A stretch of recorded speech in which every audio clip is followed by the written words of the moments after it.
अस्सलाम वालेकुम दोस्तों, कैसे हैं दोस्तों। मैं हूं आपका दोस्त Shahid Waqqas ZW mobile repairing institute Rahimiya Khan से। जैसे कि दोस्तों आप मुझे जानते हैं कि मैं ऑलरेडी अपना इंस्टीट्यूट रन कर रहा हूं। तो इस इंस्टीट्यूट के अंदर जो है मैं आप लोगों को जो रिपेयरिंग सिखा रहा हूं वो एक चिप लेवल की रिपेयरिंग है। और चिप लेवल की रिपेयरिंग दोस्त पूछते हैं कि सर कौन सा लेवल है, तो मैं ये बात करता हूं कि भाई कौन से लेवल की आप बात करते हैं, कि क्या लेवल क्या होना चाहिए। लेवल वगैरह कुछ नहीं होता। इसके अंदर हमें सिर्फ ये देखना होता है, अगर आप चिप लेवल का काम कर रहे हैं, आईसी का काम कर रहे हैं, तो मतलब आईसी एडवांस लेवल, ठीक है। और लेवल 3 की कोई बात करता है, कोई लेवल 4 करता है, क्या है मुझे इस चीज़ की बिल्कुल समझ में नहीं आई। मैं एक ही चीज़ समझता हूँ, mobile phone repairing chip level mean मेहनत। और ये मेहनत जो है आप लोगों को करनी ही करनी है। मेहनत किए बगैर आपको चिप लेवल का काम बिल्कुल भी नहीं आ सकता। चिप लेवल का मतलब ये है कि आपको आईसी को हटाना है। आईसी को हटाने के बाद अगर आपका रिप्लेस करने पे काम हो जाता है, वेल एंड गुड। अगर आपका रिप्लेस करने के बाद काम नहीं होता तो वो क्यों नहीं होता। आज मेरा टॉपिक है कि आईसी की फंक्शनैलिटी क्या है। एक दोस्त ने कहा था कि सर कई दफ़ा आईसी रिप्लेस कर देते हैं, काम नहीं होता। तो भाई उसके रीज़न हैं। उसके रीज़न आज मैं इस वीडियो के अंदर आप लोगों के साथ थोड़ा डिस्कस करूँगा। उम्मीद है कि वीडियो देखने के बाद आपको समझ आ जाएगी कि भाई रीज़न क्या है। ये रीज़न आपको समझना पड़ेंगे, आपको मेहनत करनी पड़ेगी। और मेहनत के बगैर जो है मोबाइल फ़ोन रिपेयर बिल्कुल भी नहीं होने वाला। कई दफ़ा आईसी रिप्लेस करने से काम हो जाता है, 10 में से 5 दफ़ा 7 दफ़ा हो जाता है। लेकिन जब नहीं होता तो तब जो है बंदा बहुत परेशान हो जाता है, तब इधर-उधर फ़ोन करता है। और फ़ोन करने वाला भी अगर उसने किया होता है तो वो आपको बता सकता है, अगर उसने भी नहीं किया तो हो सकता है आपका फिर मोबाइल फ़ोन आपसे रिपेयर ना हो पाए। तो आपको हर चीज़ को समझनी है, क्यों नहीं काम हो रहा ये आपको करना है, ये आपको समझना है। इस वीडियो के अंदर मैं आपको आईसी के बारे में बताता हूँ। आईसी मीन इंटीग्रेटेड सर्किट, ठीक है।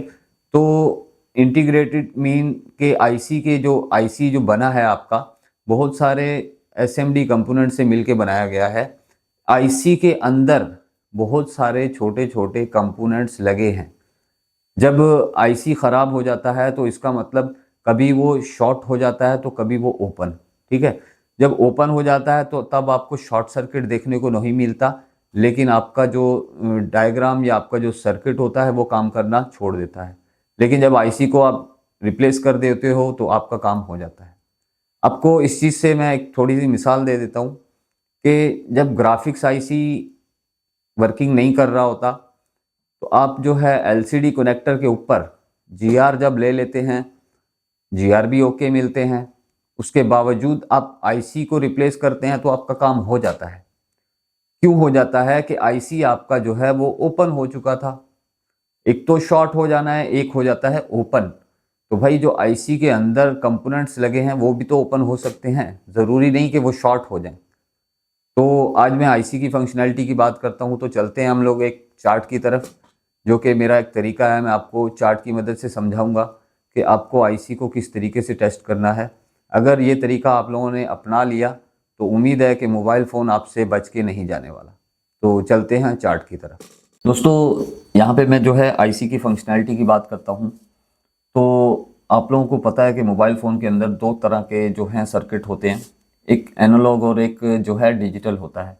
तो मैं एक डिजिटल सर्किट की बात करता हूँ। तो उसके अंदर आपको पता है कि आपका जो, मैं एक आईसी की बात करता हूँ, ये कोई भी आईसी आप ले सकते हैं। तो ये यहाँ पे एक आईसी मैंने बना दिया, ये आपका स्लेव आईसी है, ठीक है दोस्तों। ये आपका आईसी है स्लेव। उसके बाद इस आईसी को चलने के लिए अगर मैं बात करूं तो मैं इस आईसी की बात नहीं कर रहा, चाहे वो कोई भी आईसी हो। आपको टेस्टिंग करनी है, आपको चेकिंग करनी है, तो मैं इसकी बात कर रहा हूं कि हर आईसी को चलने के लिए जो है इनपुट की ज़रूरत है, ठीक है। हर आईसी को चलने के लिए इनपुट की ज़रूरत है। तो मान लें कि यहाँ पे मैं इसको रेड से कर देता हूँ ताकि आपको समझने में थोड़ी सी आसानी रहे। देखिए, हर आईसी को चलने के लिए जो है एक इनपुट की ज़रूरत है, ठीक है। एक इनपुट की बात करता हूं तो मैं यहाँ पे वीपीएच की बात कर देता हूं कि वीपीएच, ठीक है दोस्तों। और कई दफ़ा आप लोगों ने देखा होगा कि ये जो वीपीएच होता है आईसी की एक बॉल पे नहीं जाता, ये आईसी के अंदर, अगर मैं बात करूं, आईसी के अंदर 3 या 4 बॉल पे वीपीएच आपका जाता है अक्सर, ठीक है। तो आपको ये देखना होता है कि आईसी के अंदर वीपीएच इन हो रहा है, तो यहाँ पे अगर आपका कैप लगा होता है तो आप यहाँ पे चेक कर लेते हैं। लेकिन अगर किसी रीजन से ये आईसी के इस बॉल पे वीपीएच पहुंचा, इस पे पहुंचा, और अगर इस पे नहीं पहुंचा, तो तब भी आपके मोबाइल फोन का आईसी ड्रॉप हो जाएगा। उस कंडीशन में अगर आप आईसी को रिवॉल्व करके लगा देते हैं तो आपका आईसी जो है वो वर्किंग में आ जाता है। एक तो मैं इसकी बात करता हूँ, मान लें ये एक आईसी है और इसका इनपुट है 3.7, ठीक है दोस्तों।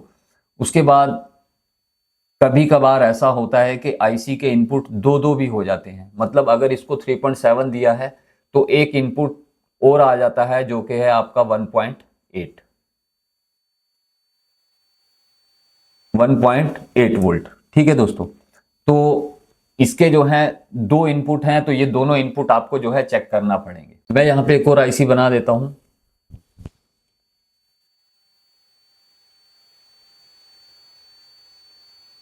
मान लें ये है आपका सीपीयू, ठीक है दोस्तों। अब सीपीयू की बात करें तो आपका मास्टर, इसको हम लोग बोलते हैं मास्टर, और जो हम लोग यूजर हैं, हम यूजर को बोलते हैं सुपर मास्टर। मतलब हम जो यूजर हैं हम सुपर मास्टर हैं, और ये जो आपका सीपीयू है ये मास्टर है। और मास्टर को अगर किसी आईसी से बात करनी है तो वो आईसी आपका स्लेव कहा जाता है, वो चाहे कोई भी आईसी हो, ठीक है दोस्तों। अभी इस आईसी की इनपुट की बात की तो 3.7 और 1.8 इस आईसी का इनपुट है इस आईसी को चलने के लिए। अब ऐसा कभी नहीं होता कि अगर आपने 3.7 दे दिया तो ये आईसी खुद ब खुद काम करने लग जाए, इसको कुछ और चीज़ों की भी ज़रूरत है, ठीक है दोस्तों।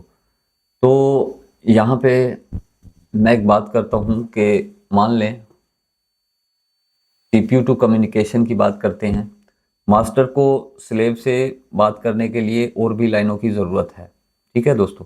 तो यहाँ पे मैं एक बात करता हूँ अनेबल की। अनेबल या फिर आईएनटी आप देख सकते हैं कि आपके आईसी के अंदर कौन सी लाइन जो है वो इन हो रही है। उसके बाद इस आईसी को चलने के लिए रेड पेन से बनाता हूं ताकि आपको समझने में थोड़ी सी आसानी रहे। देखें यहाँ पे इस आईसी को चलने के लिए सीपीयू से एक अनेबल सिग्नल भी आएगा, अनेबल या फिर आईएनटी, अनेबल या आईएनटी। उसके बाद इस आईसी को जो है चलने के लिए मास्टर को स्लेव से बात करने के लिए प्रोटोकॉल की ज़रूरत होती है। वो प्रोटोकॉल कोई भी हो सकता है, आपको देखना पड़ेगा कि ये आईसी जो है कौन से प्रोटोकॉल पे काम कर रहा है। तो यहाँ पे मैं बात करता हूँ SDA, I2C, SDA, और एक और लाइन है जिसका नाम है I2C SCL। देखिए दोस्तों ये कम्युनिकेशन लाइन है सीपीयू से मास्टर को स्लेव से बात करने के लिए जो लाइनों का इस्तेमाल किया जाता है वो होती है प्रोटोकॉल। वो प्रोटोकॉल कोई भी हो सकता है, ये चीज़ें आपको देखनी है।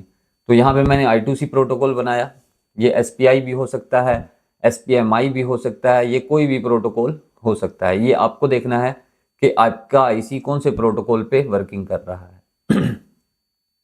तो SDA मीन इस लाइन से आपका डाटा कम्युनिकेट करेगा और जो मास्टर है वो स्लेव से सिर्फ क्लॉक सेंड करेगा, ठीक है दोस्तों। ये लाइनें हो गई। उसके बाद एक और लाइन है जिसका नाम है रीसेट, जिसका नाम है रीसेट, और ये लाइन भी आपकी सीपीयू से ही आएगी, ठीक है दोस्तों। तो इस आईसी की इनपुट की बात हो गई, अनेबल हो गया ये आईसी। प्रोटोकॉल की बात हो गई, प्रोटोकॉल कौन सा इस्तेमाल हो रहा है, एक सिग्नल आया रीसेट, ठीक है। उसके बाद आप इस आईसी से उम्मीद कर सकते हैं कि ये आईसी आपका जो है आप आउटपुट में आपको आउटपुट देगा। और अगर आउटपुट की उम्मीद हमें कौन कौन सी होती है, mean output, mean voltage, output mean voltage भी हो सकते हैं, और आउटपुट में आपको फ्रीक्वेंसी भी मिल सकती है। अब देखें, एक फोन आपके पास आया और आपको डाउट हुआ कि ये आईसी के अंदर आपका प्रॉब्लम है, ठीक है। आपने जीआर वगैरह लिए, आपको जीआर भी ओके मिले, उसके बावजूद आपका काम नहीं हो रहा, तो आपने सबसे पहले जो है आईसी का इनपुट चेक कर लेना। इनपुट वीपीएच तो मिलेगा ही मिलेगा, उससे हटके कई आईसीयों के इनपुट जो हैं 2-2, 3-3 भी होते हैं। मान लें इस आईसी को मैंने एक 1.8 का इनपुट भी दे दिया, ठीक है। अब ऐसा नहीं है कि इनपुट दे दिया तो ये आईसी खुद से काम करने लग जाएगा। इसको मास्टर को स्लेव से बात करने के लिए इन लाइनों की भी जरूरत पड़ती है, ठीक है दोस्तों।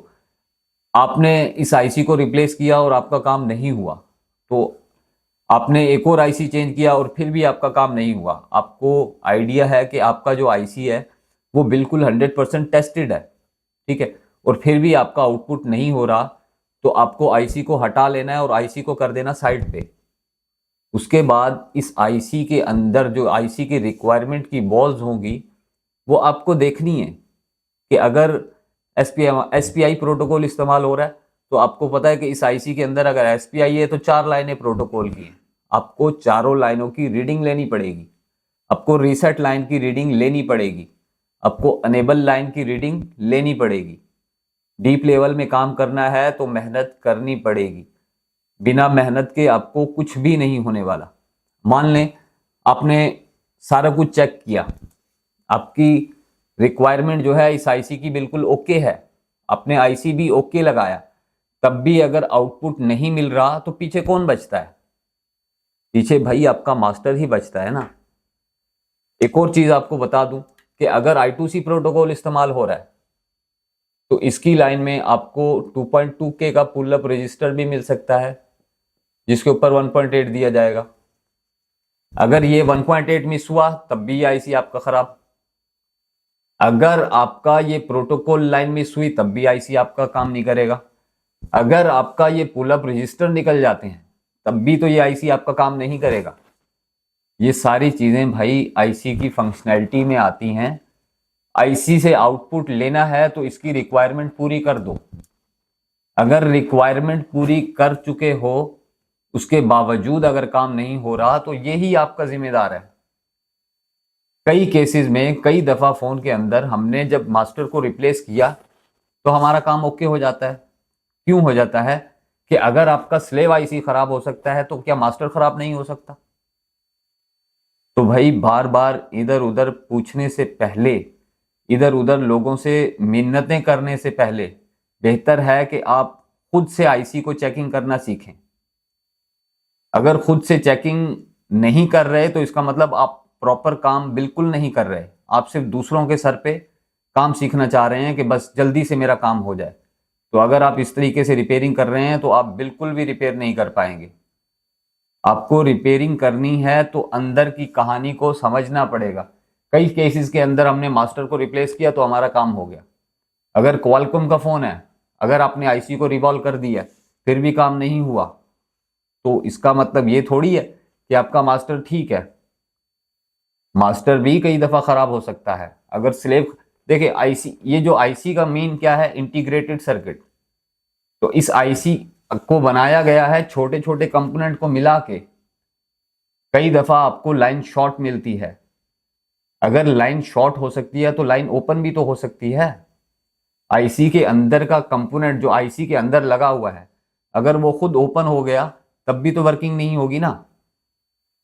भाई इन चीजों को समझो, खुद से समझो, अपने दिमाग से समझो, तब जाके आप एक प्रॉपर टेक्नीशियन बनोगे। भाई रिपेयरिंग सीखनी है, रिपेयरिंग करनी है, तो इसके अंदर आपको घुस के काम करना पड़ेगा, तब जाके आपकी रिपेयरिंग होगी मुकम्मल। तो क्वेश्चन आंसर करना छोड़ दो, खुद से करना सीखो, मेहनत करना सीखो। अगर मेहनत है, जुनून है, तब आप आईसी का चिप लेवल का काम कर सकते हो। इससे हटके मुझे नहीं लगता। अब कुछ लोगों को लगता है कि ये एक बेसिक है, जो मैं आपको बता रहा हूं ये बेसिक है। तो जितने भी मॉडल हैं क्या बेसिक से रिपेयर नहीं होते? जितने भी मॉडल हैं भाई बेसिक से ही रिपेयर होते हैं। इसके अंदर कोई लेवल नहीं है, लेवल 3 का कोर्स है कि लेवल 4 का कोर्स है कि लेवल 7 का है, इससे कोई फर्क नहीं पड़ता। अगर आपका बेसिक स्ट्रांग है, आपको आईसी की फंक्शनैलिटी के बारे में मालूमात है, तो तब जाके आप प्रॉपर काम कर सकते हो। और इधर उधर पूछने से कुछ नहीं होने वाला। उसके अंदर अगर आप मुझसे भी पूछोगे तो हो सकता है मैं भी आपको सही जवाब ना दे पाऊँ। क्यों? कि मुझे नहीं पता आपने क्या क्या चेक किया। आपने मुझे कहा मैं चेक कर दिया, ये कर दिया, तो ये क्या अंदर की कहानी चेक कर ली? अंदर की कहानी चेक कर ली तो उसके बाद क्या आइडिया नहीं लगा सकते आप कि मास्टर में प्रॉब्लम है कि स्लेव में? ये सारी चीजें दोस्तों आपको खुद करनी है। उम्मीद है कि इस वीडियो को देखने के बाद आपको समझ आ जाएगी कि स्लेव काम क्यों नहीं करता। स्लेव इसलिए काम नहीं कर पा रहा कि आप उसकी रिक्वायरमेंट नहीं पूरी कर पा रहे। अगर आप उसकी रिक्वायरमेंट पूरी कर देते हो तो आउटपुट आपको 100% मिलेगा। 100% आउटपुट लेना है तो रिक्वायरमेंट आपको पूरी करनी पड़ेगी। ये वीडियो खसूसन उन दोस्तों के लिए जो बहुत ज़्यादा परेशान रहते हैं, बार बार क्वेश्चन पूछते हैं इधर से उधर से, तो किसी से मत पूछो, खुद अपनी मेहनत करो। मेहनत के सिर पे जो है आप आईसी को रिपेयर कर पाओगे, आपका फंक्शन काम करेगा, 100% फ़ोन आपका रिपेयर होगा। तो उम्मीद है कि इस वीडियो को देखने के बाद आपको पूरी कहानी समझ आ गई होगी कि आईसी कोई भी हो उसकी रिक्वायरमेंट पूरी करनी है। प्रोटोकॉल कोई भी हो आपको पता होना चाहिए कि प्रोटोकॉल कौन सा इस्तेमाल हुआ है। और आईएनटी की लाइन में अक्सर पुल अप रजिस्टर लगाया जाता है, अगर वो निकल गया तब भी ये आपका आईसी जो है एबनॉर्मल होगा।